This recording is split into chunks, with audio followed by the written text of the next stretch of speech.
que ça marche? Oh là là, j'en sais rien. Bon, c'est pas grave. Ça doit faire 10 fois que je recommence cette vidéo et je ne sais absolument pas par où commencer. Donc, on va commencer de façon très simple.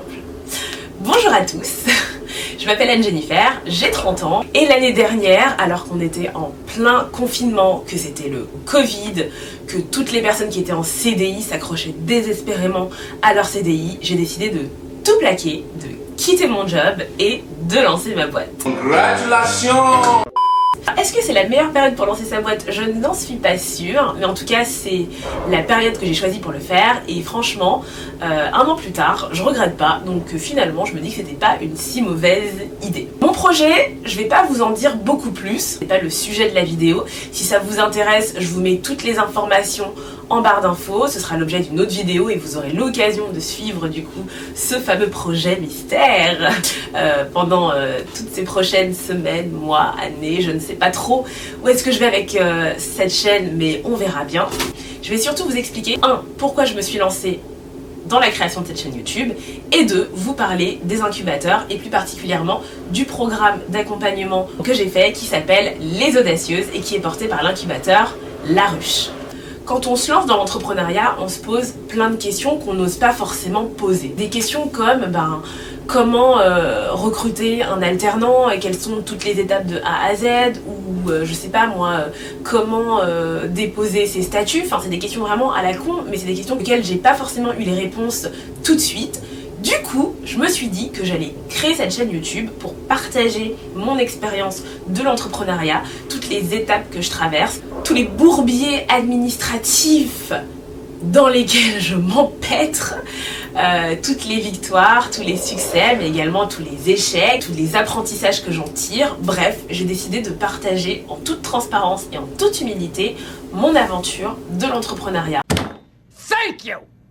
Parce que je suis persuadée que ça pourrait aider certains d'entre vous. Et puis si ça aide personne, et ça me permettra d'avoir une rétrospective et de prendre du recul sur ce que je fais. La deuxième raison pour laquelle je fais cette première vidéo, c'était pourquoi déjà? Putain, je sais même plus pourquoi je fais cette vidéo. Ah si. La deuxième, c'est pour vous parler des incubateurs. C'est un peu le titre de la vidéo, donc encore heureux que j'en parle. Avant de commencer à rentrer dans le vif du sujet, je vais vous expliquer et je vais vous faire un topo très rapide sur ce que c'est qu'un incubateur. Un incubateur, c'est une structure qui peut être privée, publique ou semi-publique. En tout cas, c'est une structure qui va vous aider à faire fonctionner votre projet. Pour faire en sorte que votre projet marche, ils vont vous mettre à disposition tout un tas de ressources. Ça peut être des ressources humaines, avec des experts qui vont vous conseiller, vous orienter, vous guider. Ça peut être des ressources physiques, avec des outils, des logiciels qui vont vous permettre d'avancer. Et ça peut être également des ressources financières, avec un financement. Donc vous avez plusieurs types d'incubateurs qui vont vous proposer plus ou moins ces 3 types de ressources et qui surtout vont être là pendant une période qui va généralement de, allez, on va dire 6 mois jusqu'à parfois 1 ou 2 ans. Des incubateurs, il y en a dans toute la France. Moi, je suis sur Paris, donc du coup, j'ai décidé de rejoindre un incubateur parisien. Et vous en avez en fait des différents en fonction de votre projet et de votre stade d'avancement. Vous avez des incubateurs généralistes, des incubateurs qui sont spécialisés dans des projets tech, des incubateurs qui sont spécialisés dans la mode, et moi j'ai choisi un incubateur qui est spécialisé dans les projets dits à impact. Je suis totalement consciente que toutes les boîtes aujourd'hui devraient être des boîtes à impact, mais c'est pas le cas, donc heureusement qu'il y a des incubateurs qui sont là pour mettre en avant, pousser, aider, accompagner, soutenir ce type de projet. Maintenant que je vous ai expliqué un petit peu ce qu'est un incubateur, je vais vous parler de La Ruche parce que c'est quand même la raison pour laquelle vous avez cliqué sur cette vidéo. Déjà, pourquoi est-ce que j'ai rejoint l'incubateur La Ruche? Pour 2 raisons. La première, c'est que c'est un incubateur donc à impact et que moi j'ai un projet à impact. La seconde, c'est parce que c'est un programme qui est à destination des femmes entrepreneurs. Enfin, c'est pas vraiment vrai parce que vous pouvez être une équipe mixte et rejoindre le programme, mais disons que l'essence même du programme, c'est de promouvoir l'entrepreneuriat au féminin. Pour candidater, il faut compléter un dossier dans lequel on va vous demander un certain nombre d'informations concernant vous, mais également votre projet. Vous n'avez pas besoin d'avoir un projet hyper bien ficelé, de faire 1 million de chiffre d'affaires ou même de faire du chiffre d'affaires. Vous avez juste besoin d'avoir une bonne idée, une idée qui a du sens pour vous, qui a du sens pour d'autres personnes, une idée qui a de l'impact et d'être assez motivé pour vous embarquer pendant 9 mois dans ce programme-là. Alors comment ça se passe? D'abord, vous complétez le formulaire de candidature. Ce qu'il faut savoir, c'est que la ruche reçoit en moyenne, on va dire, 300 candidatures. Donc c'est quand même pas mal. Une fois que vous avez complété votre dossier de candidature, si vous êtes sélectionné, vous allez recevoir un message qui vous dit que vous êtes sélectionné. Si vous n'êtes pas sélectionné, vous allez aussi recevoir un message, mais qui va pas vous dire que vous êtes sélectionné, quoi. Vous recevez ce message-là et vous êtes invité à participer à 2 jours de bootcamp. Le bootcamp, c'est pas un processus de sélection. On va pas vous juger, on va pas vous noter, on va pas commencer à faire son choix. C'est vraiment 2 jours pour vous, en fait. On va vous donner un certain nombre d'outils qui vont vous permettre de faire vos premiers petits pas, de démarrer votre projet entrepreneurial, que vous soyez sélectionné ou non. C'est un moment où vous allez pouvoir aussi créer votre premier réseau parce que vous allez avoir autour de vous plein de femmes entrepreneurs qui ont des projets, qui sont à des stades d'avancement plus ou moins proches du vôtre. Et du coup, c'est le moment en fait de commencer à se faire des copains, de commencer un peu à réseauter, de partager ces 2 jours assez intenses mais très très enrichissants. Et du coup, c'est 2 jours pour vous en fait. Donc prenez-les tels quels, vous mettez pas la pression. Allez-y et kiffez parce que c'est vraiment 2 jours qui sont faits pour vous. À l'issue des 2 jours, vous allez avoir votre passage devant le grand jury. Oh my god! Il faut savoir que sur les 300 projets, il me semble qu'il y en a une 40aine qui sont sélectionnés pour passer le bootcamp et les 40 vont pitcher devant un jury d'à peu près 6 personnes de mémoire qui est composé de membres de l'incubateur mais également de partenaires. Donc voilà, c'est un petit peu stressant mais ça s'est très bien passé pour moi, donc ça se passera très bien pour vous, j'en suis certaine. Ce sera un pitch de 3 minutes que vous allez devoir faire, donc pitcher, c'est-à-dire présenter votre projet en 3 minutes top chrono. Et à l'issue de votre pitch, vous allez avoir une série de questions-réponses. C'est des questions qui sont bienveillantes, qui vont permettre au jury de mieux cerner votre personnalité, cerner votre motivation, de mieux comprendre votre projet, de mieux comprendre votre why, les raisons pour lesquelles vous avez envie aujourd'hui de vous lancer dans votre projet. Et à l'issue du jury, vous rentrez chez vous et quelques jours plus tard, vous avez les résultats et vous savez si vous faites partie de la promotion des audacieuses ou pas.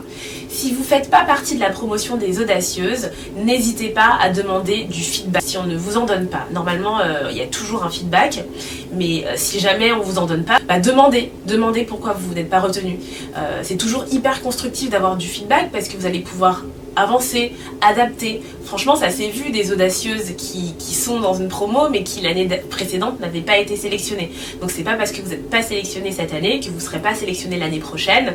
Donc n'hésitez pas à retenter votre chance. Et pour pouvoir retenter votre chance, il va falloir que vous ajustiez certains points de votre projet. Donc le feedback, c'est hyper important. Si vous avez la chance de faire partie de la promotion des audacieuses, c'est 9 mois d'accompagnement qui commencent.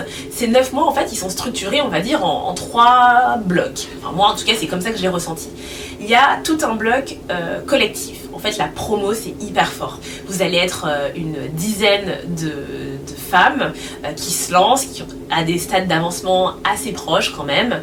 Et du coup, c'est le moment de se faire des copines, de rencontrer du monde, de découvrir d'autres projets, de pouvoir vous entraider les unes les autres. Et en fait, les promos sont très riche, je trouve. En tout cas, ma promo était très riche. Il y avait des personnes qui étaient très fortes en marketing. Il y avait une fille qui était anciennement RP, donc elle était très forte en relations presse. Il y en a qui étaient fortes en branding. Il y en a qui étaient plus à l'aise avec les chiffres. Et donc, du coup, c'est plein de compétences différentes qu'on met à profit les unes des autres pour pouvoir s'aider. Donc, c'est quand même trop cool.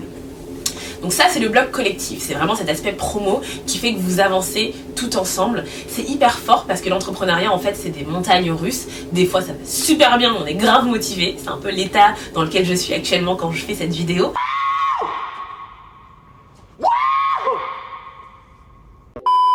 Et parfois en fait ça va pas, on est dans le creux de la vague et on se demande pourquoi est-ce qu'on a quitté son taf, ses congés payés et ses tickets resto pour se lancer dans l'entrepreneuriat. Et dans ces moments où ça va pas du tout, et la promo elle est là en fait pour vous soutenir et pour vous donner un petit peu la force de sortir la tête de l'eau et de repartir. Ensuite, vous avez le bloc individuel. Tous les mois, vous allez être suivi par un référent de la ruche. Ça va être une personne qui va être là pour vous challenger, vous poser des bonnes questions, vous débloquer quand vous êtes bloqué et en fait suivre tous les petits pas que vous allez faire. Alors attention, point de vigilance, l'incubateur il n'est pas là pour faire le taf à votre place. C'est vous qui prenez les décisions, c'est vous qui avancez, c'est vous qui mettez en application. Ils sont là pour vous poser les bonnes questions et pour vous pousser du contenu ou de l'aide quand vous en avez besoin. Par exemple, il y a un moment où j'avais besoin de construire mon business plan et tous les tableaux financiers alors que je suis nulle en maths et en chimie. Et donc du coup, j'ai été accompagnée sur ce sujet par un expert avec qui j'ai été mise en relation au travers de ce programme à la ruche. C'est vraiment des moments privilégiés parce que c'est des moments entre l'incubateur et vous, des moments pour vous. On est un peu loin de ces temps collectifs ou des temps de promo, mais c'est vraiment des moments où vous allez pouvoir avancer sur votre projet et avoir un regard extérieur sur vos problématiques actuelles. Ce qu'il faut savoir, c'est que dans le programme, vous avez des tickets experts. Ce sont des tickets qui vous donnent le droit à certaines prestations / conseils de la part d'experts. Et vous avez un troisième bloc qui est le bloc du mentoring. En fait, vous allez avoir un mentor qui va vous suivre pendant tout le programme. Alors, le mentoring, je suis un peu mitigée. Ça dépend en fait, voilà, c'est comme tout matching, parfois ça marche un peu moins bien. Moi ça a bien marché au début et puis ça a un peu moins fonctionné à la fin, faute de temps, faute de plein de choses. Donc voilà, le mentoring je peux pas vous garantir que ce soit parfait, ça dépendra vraiment de votre projet, de l'implication que vous y mettez, de ce que vous attendez. Il y a des projets pour lesquels ça a hyper bien fonctionné, je pense à Oda de ma promo qui a fait du business finalement avec son mentor, et d'autres avec qui ça n'a pas fonctionné et qui n'ont pas forcément vu la plus-value de ce mentorat. Donc ça dépend, mais c'est bon à savoir qu'il y a ce système de mentorat qui s'ajoute aussi. Voilà, franchement, je pourrais dire énormément de choses sur le programme parce que c'est quand même 9 mois de ma vie que j'essaye de résumer en 10 minutes de vidéo, donc c'est pas facile. Je vais pas tout vous dire parce que cette vidéo durerait des heures et que c'est pas l'objectif. Mais si vous avez des questions, surtout n'hésitez pas, posez-les-moi en commentaire ou envoyez-moi un message privé sur Instagram et j'y répondrai avec grand plaisir. J'ai pas fini, j'arrive à la dernière partie de cette vidéo qui est où est-ce que j'en suis aujourd'hui, parce que voilà, j'ai fait mes 9 mois d'accompagnement à la ruche qui se sont terminés en juillet dernier et maintenant je vole de mes propres ailes. En réalité, je suis en roue libre totale depuis le mois de juillet. Et du coup, je trouve que c'est important de vous dire un petit peu comment se passe l'après-accompagnement. Alors, quand on finit le programme d'accompagnement, c'est quand même assez dur. C'est peut-être le point négatif que j'aimerais souligner. Les incubateurs, c'est génial parce qu'ils sont là pour nous accompagner, pour nous aider, pour nous guider. Mais je trouve qu'en fait, on est beaucoup couvé, on est dans une petite bulle pendant 9 mois et quand ça finit en fait on est peut-être un peu perdu. Enfin, moi c'est comme ça que je l'ai ressenti, je me suis sentie un petit peu seule une fois que ça s'est fini parce que j'avais tellement l'habitude d'être entourée, tellement l'habitude d'avoir mes petits points mensuels etc. que ça a été assez compliqué de terminer le programme, mais je trouve que c'est une bonne chose parce que quand on est entrepreneur en fait on n'est pas là pour être couvé. C'est un petit peu comme quand on fait des études, au bout d'un moment il faut se lancer dans la vie active, et quand on rejoint un incubateur, parce que je trouve que l'incubateur c'est un petit peu l'école de l'entrepreneuriat. J'aurais dû le dire au début de la vidéo, l'incubateur c'est ça en fait, c'est un peu l'école de l'entrepreneuriat. Voilà.